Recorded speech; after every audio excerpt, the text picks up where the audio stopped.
Hey everyone, thanks for checking out my video. My name is Jonathan, and this is my weight loss story to date. My first experiences with how my size was a factor in my life was in elementary school. I wrestled from the time I was in first grade until I graduated high school and even a little bit into college. And I was pretty decent at wrestling, but when I first started, when I was younger, we would go to these open tournaments on the weekends. And the way that worked is that you would go to a local high school, or sometimes you would travel to a school or an arena, and you would weigh in the morning, and they would take all of the kids that weighed in and they would group them together based on their age and their weight. So they would group kids first and second grade together, third and fourth, fifth and sixth, seventh and eighth. Then they would match them up with other kids based on their weight. And any year that I was kind of in the upper grouping, like in second grade, fourth grade, sixth grade, I would have the same thing happen at every tournament that I would go to. I would go in, I would weigh in, I would wait a little while, and I would get called to the head desk or the head table.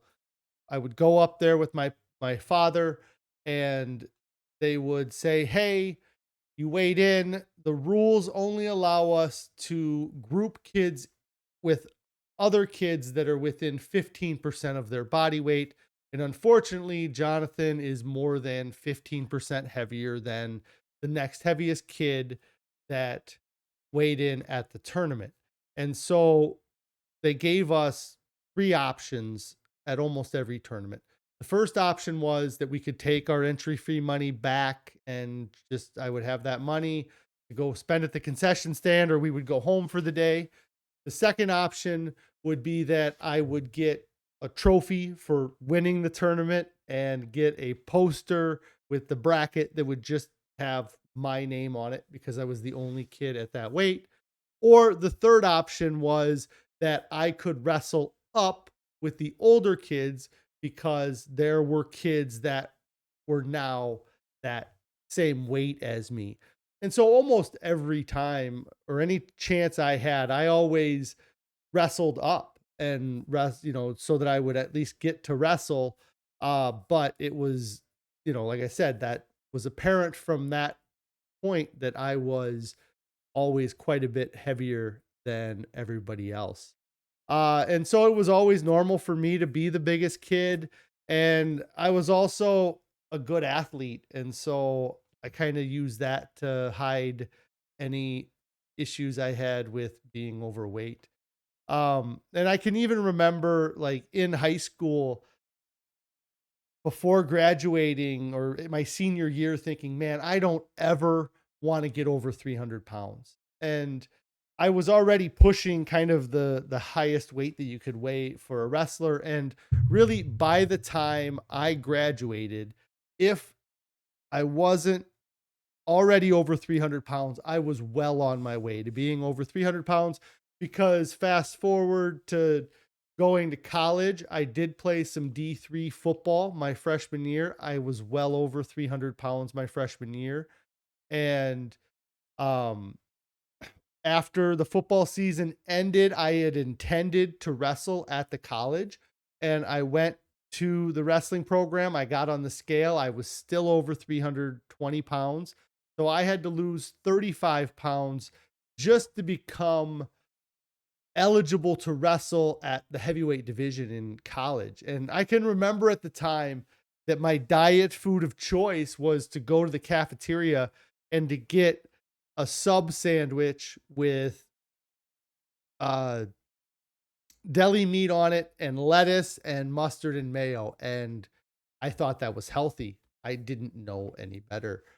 And then I was also hit with the temptations of living on my own for the first time. So my grades suffered from that. My health suffered from that. And overall, my freshman year of college didn't end great. I wasn't doing real well. So after my freshman year of college, I decided that the athletics weren't going to happen for me anymore. And I moved back home and went to the local community college uh, near my home. And that is when I was first introduced to a friend or a coworker of my father's who was on a pill program that was called Advocare. And if you've ever been on Advocare, or if you know what Advocare is, it is a pill program that in the morning you would wake up, there was 4 or 5 pills that you would take an hour before you ate breakfast. You'd fast forward to lunch, there was some pills you would take before lunch, and there may have even been a third pack you could take of pills, but it was a very pill heavy diet. And one of the ingredients at the time that I was taking the pills was ephedra. And ephedra was very effective in weight loss with people. And I found the effects of the pills to be great. And I did really good on those pills. I was eating a super low calorie diet. And really, I barely ate anything. At the time, I remember my diet food of choice just being a plain bagel, still white, plain bagel. But that was kind of what I was eating as my lunch from the cafeteria at the college. And then, dinners, I was eating very little.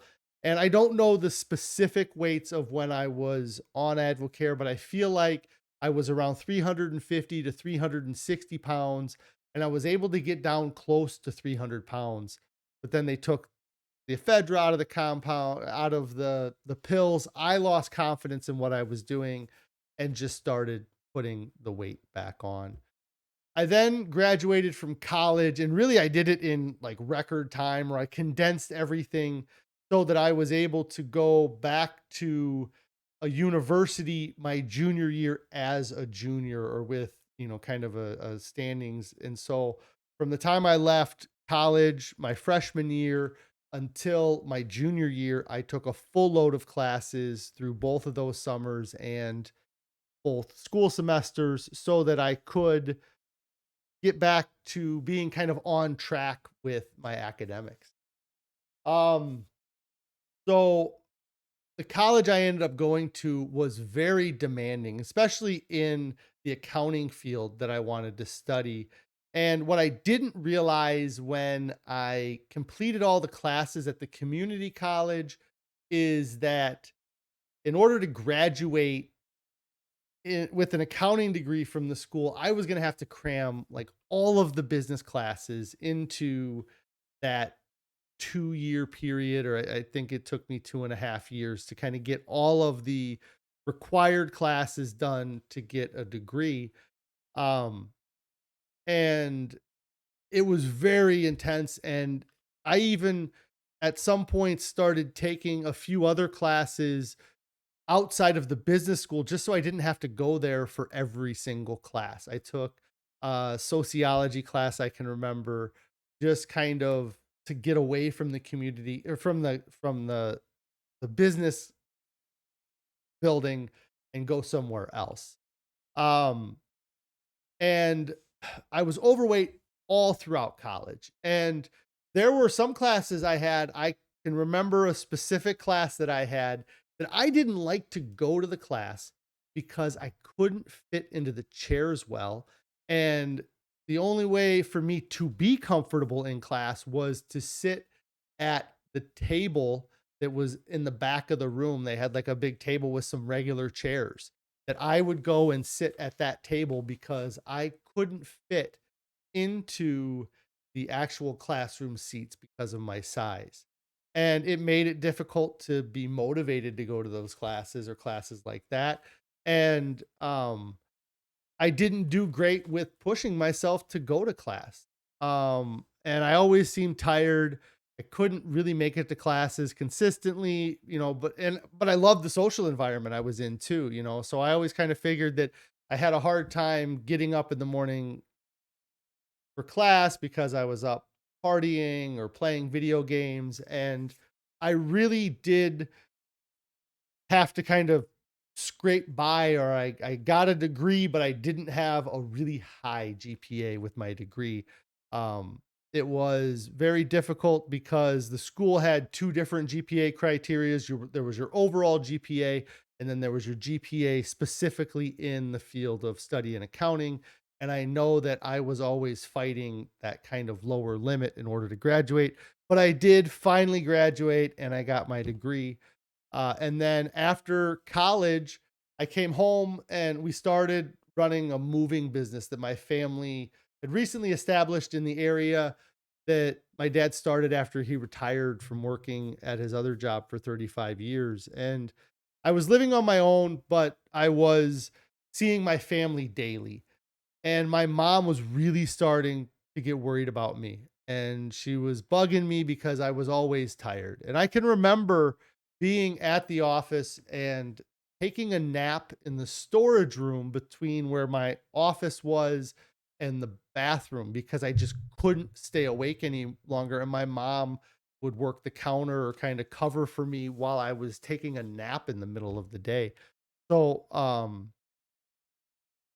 and at home, I, was going out and partying with my friends, but I was also kind of having issues at home where I was falling asleep. I remember playing the video game World of Warcraft, and it's this big open world where you have a character that you run from place to place. And I would be sitting at my computer and I would wake up to me like running in the game, like I had fallen asleep holding down the W key. And so my character's just like running into a wall because I had fallen asleep and wasn't paying attention to what was going on. And so I didn't do anything about it, and it wasn't until one day I was out on my motorcycle that I had purchased after college. And I remember it was a spring day. It was like nice. I can remember it being a nice spring day, and it was probably one of the first times I had taken the bike out that year. And I was driving to a customer's house actually. And I was going through the neighborhood and maybe going 10, 15 miles an hour. And I nodded off like you would in class, like my head kind of like that, I guess. Um, but it was enough to make the bike wobble and I was able to catch my balance. But that moment, that sliver of a moment in time really changed everything for me. I came right back from there and I told my mom, I was like, hey, I need to see a doctor. And I told my doctor what was going on. He said, it sounds like you might have sleep apnea, and the best thing to do would be to go in and get a sleep study done. And so we scheduled the sleep study. And the way that the sleep study worked is that you'd go to the hospital and you'd go to sleep for the night, and they would read all of these different measurements they were taking, your oxygen saturation, your breathing, um, who knows, blood pressure, heartbeat, all these different results. And then they decide from the first night's results whether or not you have sleep apnea or not. Then you come back for a second night of sleeping and they put equipment on you to determine what your level of sleep apnea might be. And so that night, I went for my first night at the doctor's office. And before midnight, the technician woke me up and he said, hey, there's no doubt that you have sleep apnea. Your numbers that I'm seeing right now absolutely reflect that you have sleep apnea. I've talked to the people that I need to talk to, and we are going to switch you over to the second night of studying so that we can get you this equipment as fast as we can because it would be good for you to have it. And so, really, I went through that evening. I got a good night's sleep that night. Um, but really it was like the worst week or two of my life after that because I was just diagnosed with sleep apnea, but I didn't have my machine yet. Like I didn't have everything I needed um for to help fix the sleep apnea. And so And I was also trying to figure out what sleep apnea was. I had never heard of it before. Really I didn't know anything about it. So that kind of 2 weeks between the time that I was diagnosed with sleep apnea and I actually received my machine were very stressful because I did what any great researcher would do, and I started searching the internet. And I was finding lots of forums that were talking about sleep apnea, and there was, and this is forums at this time, this is old. And I was seeing these experiences and the stories, and they were all over the place, from being so happy that they had found out that they had sleep apnea and they had gotten a machine, all the way to like, man, I wish my mom would have known this. I wish my brother would have known this, because if we would have known this, we could have prevented him from having a stroke last week, and the consequences of having sleep apnea were dire. The other thing that was worrying to me is that a lot of people were posting their medical study results from when they had sleep tests that determined that they had sleep apnea. And the results that I had were, they blew them away. The results that they gave me from my sleep apnea test made everybody else's look like a joke, really, from what I was seeing. The machine that I was set up with had a pressure of 18 psi. The maximum for the machines is 20. So I was almost already at the maximum. Um, and really, they probably put me on 18 so that if 18 didn't work, they'd have somewhere to go. And I know that my oxygen saturation numbers were extremely deadly. I can remember them telling me that for every 60 seconds that I was asleep, over 30 seconds of them, I was having a blockage from my sleep apnea. And then I had to wait for this equipment to show up. But I finally got my machine, and really the past decade of my life completely made sense. All the tiredness I had, the taking naps, the missing classes, the um just everything, and sure, I wasn't doing myself any favors by staying up late or kind of having the social life I had, but putting that mask on was the greatest change in my life that I could have possibly had. And within a few months, I know that I lost like 30 pounds without even trying. Just from having the machine on, it caused me to be more active. It caused me to lose weight. My confidence was up, and I was really starting to look at my future. And I'd been going to the bars and I'd been trying to meet people, but it just wasn't working for me. So again, I went where any great researcher would go, and I got on the internet. I signed up to a website. It was called eHarmony. It's an online dating site that you had to pay to join at the time. And I can remember being so nervous about meeting people on the internet. And I put my profile up, and shortly after, I was contacted by the absolute most beautiful woman that had ever signed up on eHarmony. And I started this incredible journey with her. The only downside was she lived 3 hours away, and that sucked. But the upside was that she was 3 hours away, so she couldn't see how fat I was all of the time. So we had to have this kind of long distance over the phone relationship. And it really was and still is kind of the best thing that could have happened to us, and really caused me to fall completely and absolutely truly in love with my wife, Carrie. And we didn't really concern ourselves with weight at all while we were dating. You know, we, anytime that we did meet up, because we were so far away from each other, it always kind of seemed to revolve around going out to eat. We would go eat at restaurants all the time. And I can remember when I would go down and visit her, we would stop at a restaurant in the town she lived in, and we'd go to this Italian restaurant, and they had this wood fire stove, I guess, wood fire brick oven. Um, that they One of the items that they had on their menu was a spam and Dorito pizza, and we tried it at one of the occasions that we were there. And so it just wasn't. We were just happy and living life. And within a year of meeting and having this long distance relationship, we knew that it was, I knew that it was going to be for the rest of our lives. So by mid 2008, Carrie moved from northern Missouri up to my home, and we were engaged to be married in 2009. And I'm sure Carrie lost weight before our wedding, or it was a concern of hers. I don't remember being specifically worried about my weight loss when we got married, or what my weight was when we got married. But after we got married, the first time we kind of tried to lose weight together was when we were trying to have children, when we were trying to start our family. Carrie was diagnosed with some conditions that were hindering her ability to get pregnant.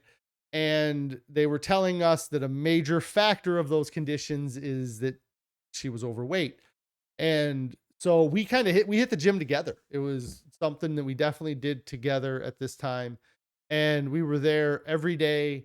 We were doing personal training sessions. We were eating a calorie in, calorie out, low carb diet, and we lost weight. I mean, our efforts were successful too. In 2011, Carrie got pregnant, and that's when we had our first child. And that's really probably where I started to kind of fall off of that wagon. And Carrie probably did as well, but she continued with the working out. The diet suffered, but she definitely continued with working out. And for me, it was, I think that I probably lost at that time around 60 to 80 pounds. I was feeling great, but once the diet started to fall apart and I wasn't going to the gym regularly, the weight just started to come back on, and then we continued on for a couple more years. And,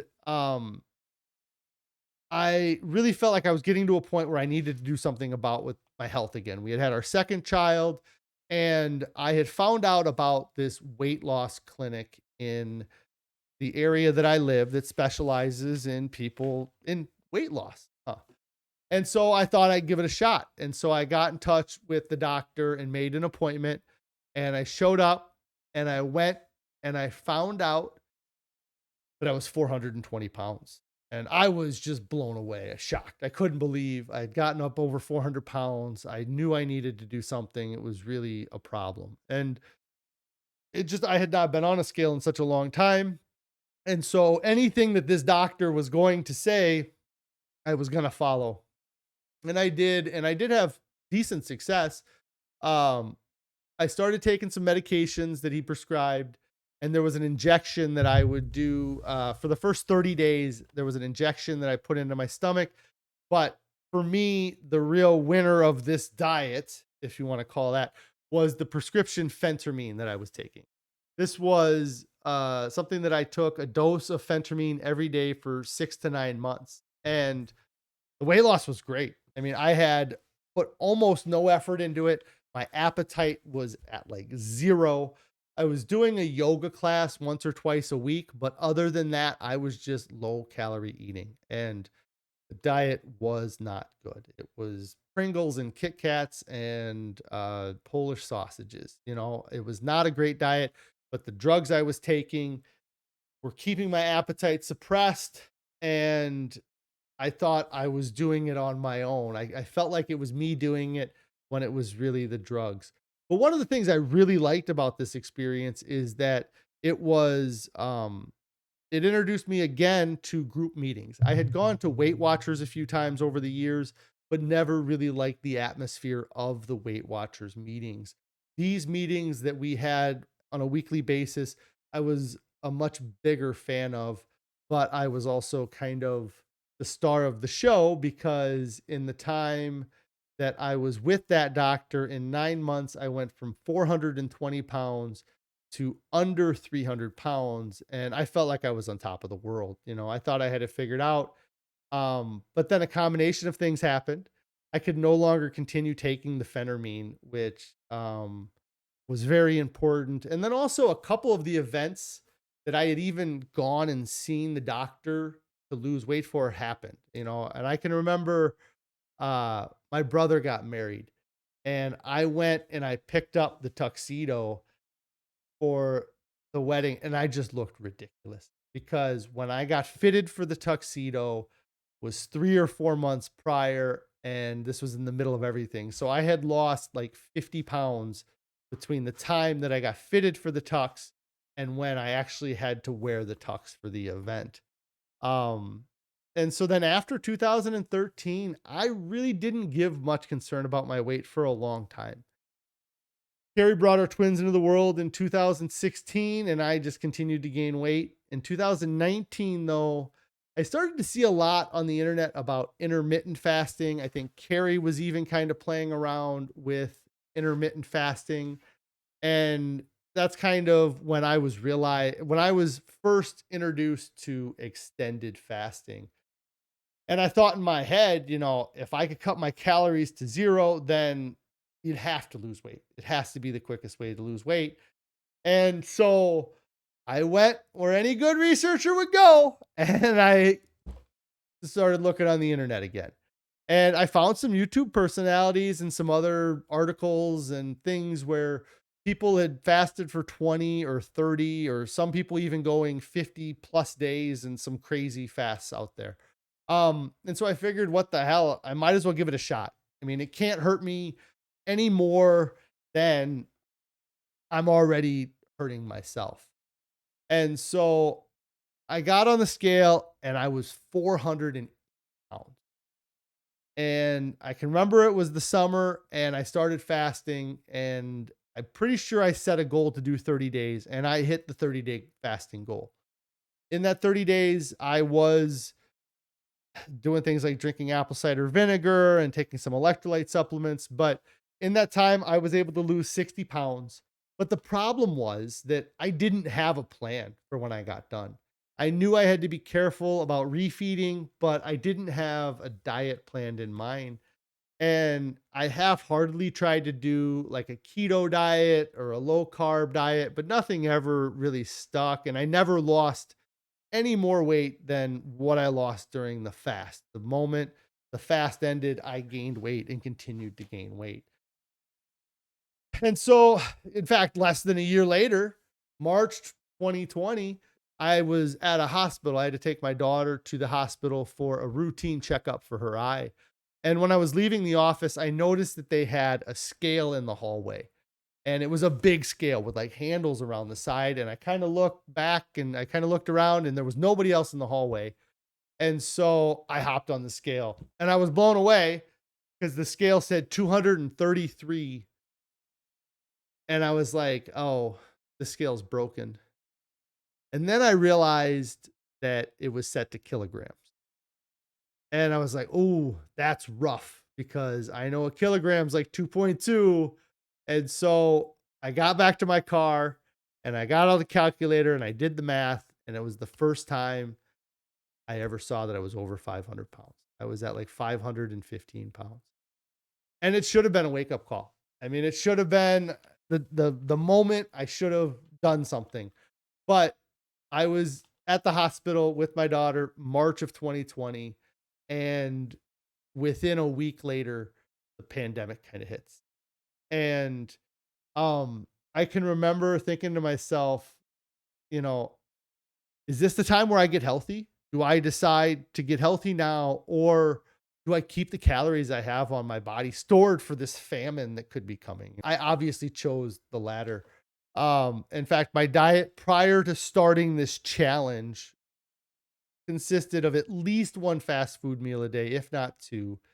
And when I mean a meal, I mean I would spend easily 15, if not $20 at a fast food restaurant on food for me alone. And then on the way home, I would stop at the gas station, buy candy, buy soda, buy even more junk food, the food on the hot plate, corn dogs, grilled cheese sandwiches, chicken sandwiches, things like that. Um, and so my diet sucked prior to this. And really, it got to a point where my health was getting to where I couldn't ignore it anymore. And one of the things that had been plaguing me for years is the swelling around my ankles and specifically my right leg. It was at least twice the size as it should have been, and it had been developing sores that I kind of learned not to pick because they didn't heal very well. They were wet and they wouldn't heal. But I did know that when I fasted in 2019, it did heal them up. It dried them up, and really they were gone for a long time. But by the end of 2020, they were getting bad again, and they were showing up on my left leg, which had seen that, which had also started having some swelling. And so I knew I needed to do something. I just didn't know what. And so I started thinking of kind of everything I've done and trying to kind of create some sort of diet plan for myself. And the first thing I kind of knew I needed to do was I needed to create a sense of accountability outside of myself. I wouldn't even mention diet stuff to Carrie because I was afraid that she'd get more excited about it than I did. And I wouldn't be able to match her enthusiasm because I knew she wanted me to lose weight. Wanting that accountability is also one of the main reasons I started this YouTube channel is I wanted to be accountable to others. I had seen a few other YouTubers recording their weight loss and I found inspiration in them. And so I thought that maybe I could do this and by inspiring other people would help keep me motivated to go on as well. Um, and another goal that I had when starting this is that I had done so many diets for a couple days or a couple weeks, even months, but nothing ever over a year and really never anything long enough to develop healthy habits. And that's why I challenged myself to be accountable for 3 years. I figured it'd give me the time to lose the weight that I wanted and even maybe hopefully find, lose that weight before the 3 years and actually maintain the weight loss.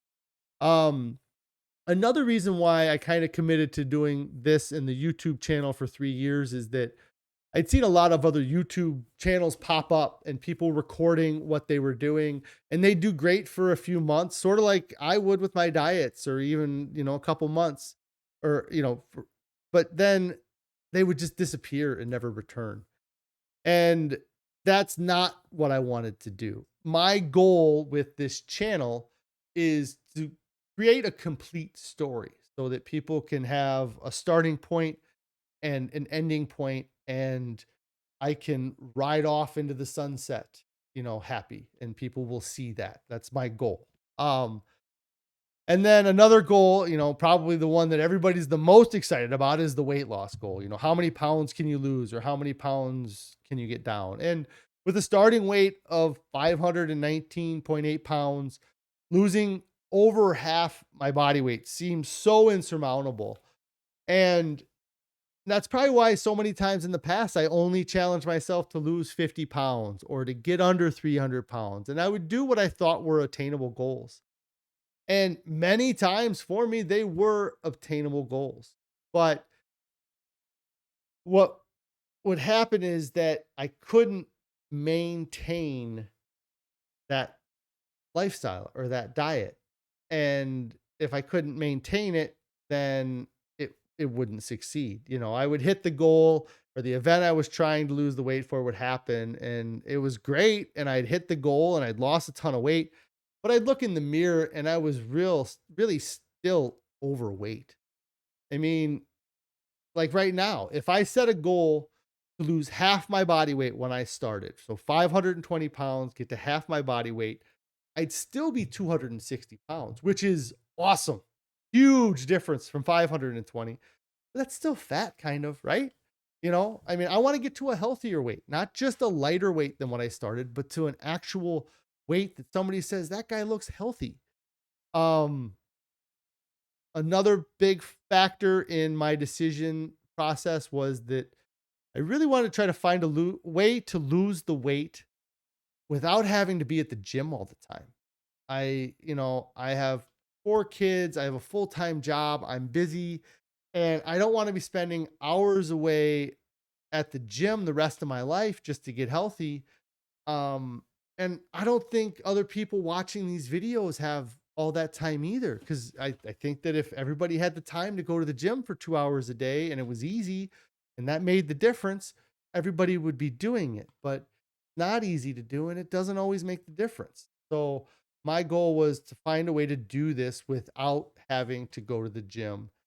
And really, that's been my mindset since 2009 when we lost all that weight at the gym. Is that I'm really a fan of the idea that the health is gained at the table and fitness is found in the gym.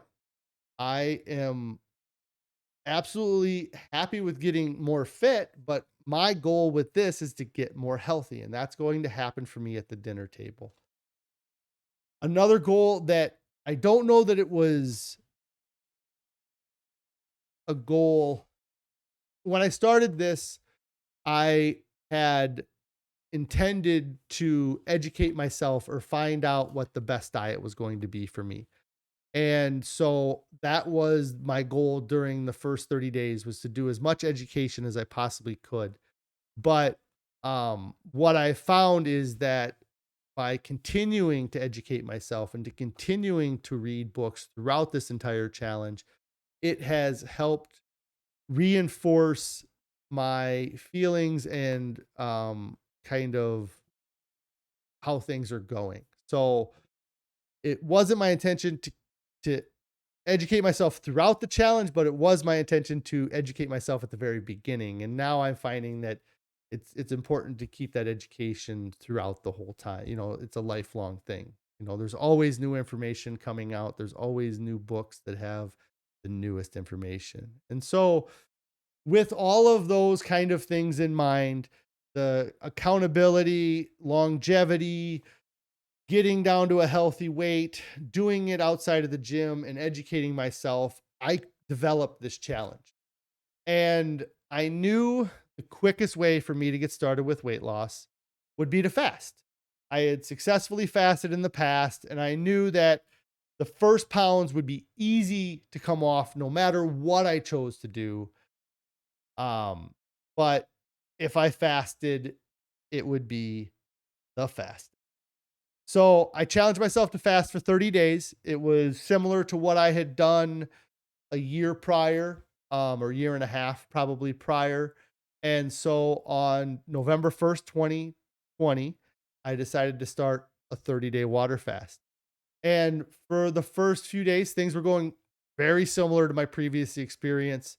But again, like I said, I made a commitment during this time that I was going to find the best diet for me after I fasted. Again, equipped with my keyboard in hand, I ran to the internet and or waddled to the internet at that time, I suppose. I wasn't doing any running. Um and I searched for the first couple of weeks, and I was trying to find a way.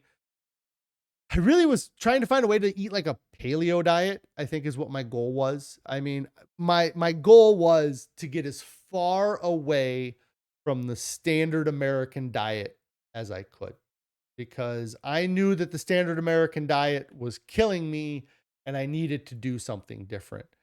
And so I was on the internet doing some research, and I found some videos of people that had stayed at this clinic in California called the True North Clinic.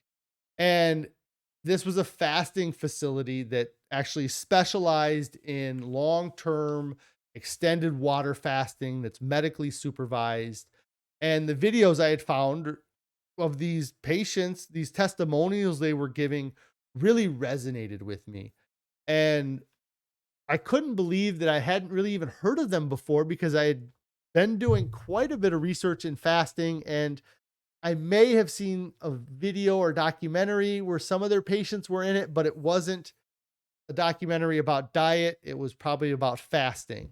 Um, and but what they were saying, like I said, these patients, what they were saying really resonated with me. And I thought, like at the time, I was very concerned about refeeding and what I was going to eat after I fasted. So I thought I should see what these people are saying. They claim to have had over 20,000 people coming through their facility, or had come through their facility over the past couple decades. And I got on there and I looked at what they recommended, and I couldn't believe it. I was like, what? A plant-based diet with no added salt, oil, or sugar. I was like, clearly they're mad. Like, why would anybody specializing in fasting, if that's what they deal with, fasting, why would they recommend this diet? But it was very intriguing to me because also at the very same time, I was looking at this diet and I thought, wow, that's a lot different than the standard American diet. Like, a lot different. And so I picked up the book that the people that run the place wrote, called The Pleasure Trap. And by picked up, I mean I put earbuds in. After reading the book, I was hooked. Everything that they were saying in the book really resonated. There was lots of information about how we evolved and things that I was looking for. And so I um decided that after I completed my fast, that that was the diet that I was going to eat, was a whole food plant-based diet. And so I had already started my channel at this point. I was doing daily videos and I was feeling great about the fast. The 30 days came up and I felt like I could push it a little bit longer. And so I ended up pushing my water fast for a total of 1,000 hours, which is right about 42 days. And I broke my fast eating a whole food plant based SOS free diet. And during the fast, that 42 days, I was able to lose an incredible 90 pounds. We kept up with the diet for a few weeks. And then that's really when the flavors really started to come in the diet. And during that whole time, I found that I never craved any animal meat. I really didn't crave any dairy. Um, all of my cravings really revolved around the salt, the oil, and the sugar. But with how good I was feeling without all this stuff in my body, it was easy to keep going. Currently, I'm at almost 15 months into my 3-year challenge. I've lost 200 pounds. And so that means I have 21 months to lose the remaining 100 pounds and to find a way to maintain it. I'm happy with how everything is going, and I am looking forward to the next 21 months and reaching that goal. I hope you guys enjoyed this kind of recap of my weight loss history. If you like the video, make sure that you do click the like button, subscribe to my channel, follow along. I go live every day or almost every day at 4 p.m. Central Time to do kind of a half-hour live update and kind of share my experience with weight loss. So I look forward to seeing you guys at my live streams, and you have a wonderful day.